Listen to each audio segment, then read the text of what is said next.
బల్కంపేట ఎల్లమ్మ ఆలయం.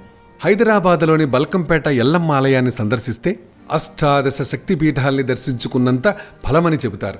ముగ్గురమ్మల మూలపుటమ్మ, సృష్టిలోని ఎల్ల జీవులకు అమ్మ ఎల్లమ్మ, చల్లని తల్లి బల్కంపేట ఎల్లమ్మ.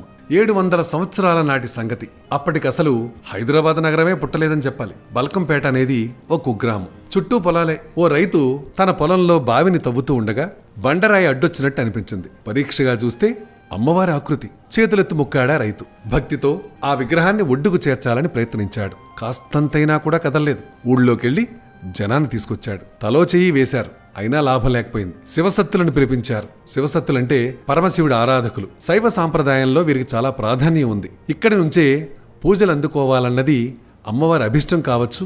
దైవ నిర్ణయాన్ని కాదనడానికి మనం ఎవరం అసలు? సలహా ఇచ్చారు శివసత్తులు. అమ్మవారిని రేణుకాంబగా గుర్తించింది వీళ్లే. మూల విరాట్టు బావిలో